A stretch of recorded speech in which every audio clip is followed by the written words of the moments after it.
pagi, siang, sore, malam, tergantung waktu Anda menyaksikan tayangan ini. Kita ketemu lagi, saya Khalid Mustafa dalam sosialisasi Peraturan Presiden Nomor 54 Tahun 2010.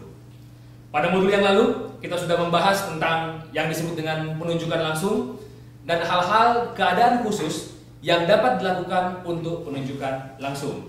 Nah, pada modul saat ini, saya yakin ini adalah salah satu bagian dari modul yang paling ditunggu-tunggu oleh kementerian atau lembaga. Karena beberapa hal yang dulunya harus susah payah dilelangkan, saat ini sudah boleh dilakukan dengan sistem penunjukan langsung. Kita langsung saja. Salah satu bagian atau persyaratan dari penunjukan langsung yang disebut dengan keadaan khusus, ya, keadaan khusus, ya, dan seterusnya di Kepres Nomor 80 Tahun 2003. Yang dimaksud dengan keadaan khusus dan seterusnya hanya ada 5 jenis. Di antaranya pengadaan barang atau jasa yang bersifat rahasia. Sekarang coba kita lihat di Perpres Nomor 54 Tahun 2010 yang cukup menarik. Selain barang atau pekerjaan khusus, ditambahkan 4 jenis barang lain yang dapat dilakukan dengan sistem penunjukan langsung. Apa itu? Yang pertama, pekerjaan pengadaan mobil, sepeda motor, dan atau kendaraan bermotor lainnya dengan harga khusus untuk pemerintah atau Government Sales Operation atau GSO. Ini yang sangat menarik. Ya, jadi saya ulangi lagi, barang pekerjaan khusus adalah ditambahkan 4 jenis barang pekerjaan. Yang pertama adalah pengadaan atau pekerjaan pengadaan mobil, sepeda motor, dan atau yang kedua kendaraan bermotor lainnya dengan harga khusus untuk pemerintah, Government Sales Operation atau GSO. Yang ketiga, barang atau pekerjaan khusus yang memungkinkan penunjukan langsung adalah sewa penginapan atau hotel. Atau yang keempat, lanjutan sewa gedung, kantor, dan lanjutan sewa ruang terbuka atau tertutup lainnya. Sedangkan pengadaan barang atau jasa yang bersifat rahasia tidak lagi termasuk dalam kategori barang jasa yang dapat dilakukan dengan penunjukan langsung. Kenapa? Karena sudah masuk ke dalam ruang lingkup swakelola. Mari coba kita bahas khusus untuk penunjukan langsung ini.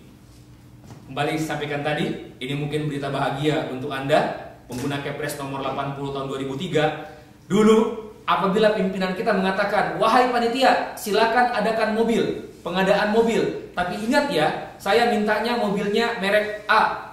Saya mintanya motornya merek B. Panitia PPK pasti akan pusing kepala, akan berpikir bagaimana caranya untuk menetapkan agar mobil yang diadakan sesuai dengan keinginan pimpinan. Jadilah akal-akalan, pura-pura lelang dan lain sebagainya. Saat ini kalau pimpinan mengatakan saya minta mobil A, Anda dapat langsung ke distributor atau dealer mobil yang bersangkutan, agen tunggal pemegang merek yang bersangkutan, minta yang disebut dengan harga GSO dan langsung beli dengan sistem penunjukan langsung. Cukup satu perusahaan dengan institusi. Artinya, mobil peralatan yang diadakan akan sesuai dengan apa yang dibutuhkan. Tidak usah khawatir lagi Anda akan kehilangan jabatan karena tidak memenuhi keinginan pimpinan. Yang kedua, yang cukup menarik, kadang kita hendak menyelenggarakan seminar, diklat, lokakarya di sebuah hotel. Karena pada Kepres 80 yang namanya hotel harus dilelangkan, kita menginginkan hotel di daerah A, malah yang menang hotel di daerah B. Akibatnya apa? Pengeluaran membengkak untuk biaya transportasi dan lain-lain. Memang hotel lebih murah, tapi pengeluaran dan lain-lainnya yang justru semakin mahal. Akibatnya muncullah yang disebut dengan akal-akalan, hotel dibayar per hari, atau hanya diberikan uang kepada peserta-peserta yang bayar sendiri, dan lain sebagainya.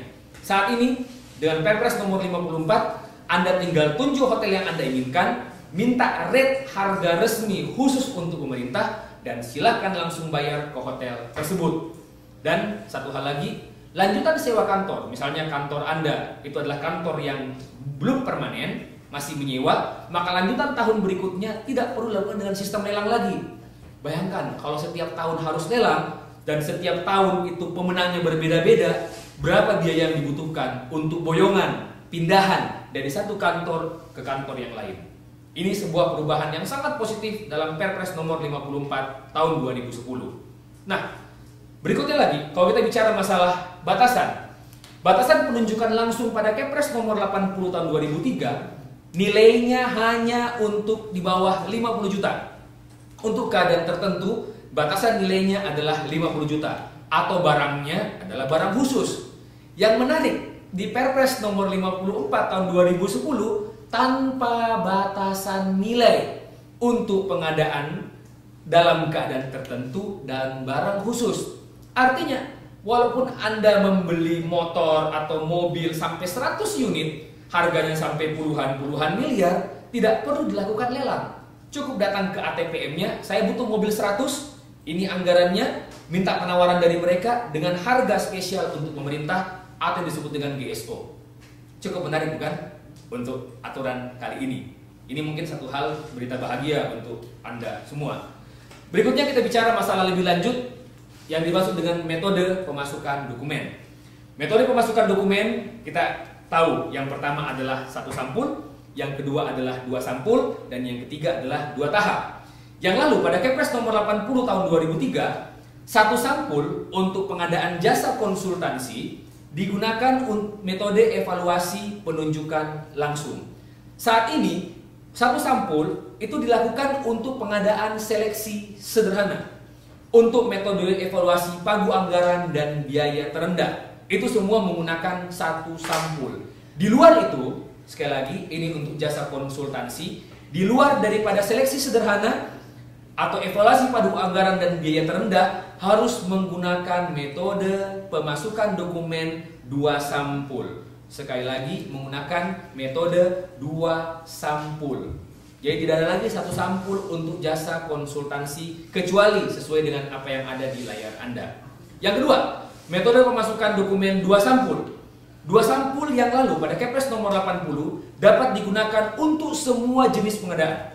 Baik itu pengadaan barang, pengadaan jasa pemborongan atau konstruksi, jasa konsultansi maupun jasa lainnya. Semua boleh menggunakan 2 sampul.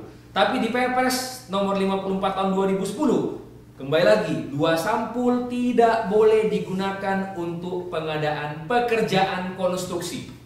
Jadi yang dulu Anda minta, ini paling sering digunakan, pekerjaan konstruksi 2 sampul dengan sistem nilai. Saat ini pekerjaan konstruksi hanya boleh dilakukan dengan sistem 1 sampul atau sekalian menggunakan 2 tahap. Tidak boleh lagi menggunakan 2 sampul. Kemudian, metode pemasukan dokumen yang ketiga, 2 tahap. Di Kepres nomor 80 tahun 2003 dapat digunakan di semua jenis pengadaan dan dapat digunakan untuk pengadaan dengan penyetaraan teknis. Di Perpres nomor 54 tahun 2010 jelas bahwa sistem 2 tahap tidak dapat digunakan untuk pengadaan jasa konsultansi dan tidak ada lagi istilahnya penyetaraan teknis. Berarti 2 tahap sama sekali tidak boleh digunakan untuk pengadaan jasa konsultansi. Mohon Bapak, Ibu-ibu, rekan-rekan, saudara-saudara, mohon perhatikan mana yang boleh dan mana yang tidak boleh. Sekali lagi, mohon perhatikan mana yang boleh dan mana yang tidak boleh. Nanti jangan sampai kita memasukkan ke dalam dokumen pemilihan kita bahwa jasa konstruksi pemasukan dokumennya menggunakan sistem 2 sampul. Bersiaplah, Anda harus bersiap-siap untuk disanggah. Dan kapan disanggah dan sanggahan tersebut terbukti, itu berarti kesalahan atau pelanggaran terhadap aturan maupun prosedur pengadaan barang dan jasa yang dapat berakibat prosedur Anda atau pengadaan Anda dibatalkan dan tidak dapat dilaksanakan demi hukum. Sekali lagi, mohon perhatikan baik-baik metode pemasukan dokumen dan metode evaluasi serta metode-metode yang lain akan kita bahas pada modul selanjutnya. Terima kasih. Wabillahi taufiq wal hidayah. Wassalamualaikum warahmatullahi wabarakatuh.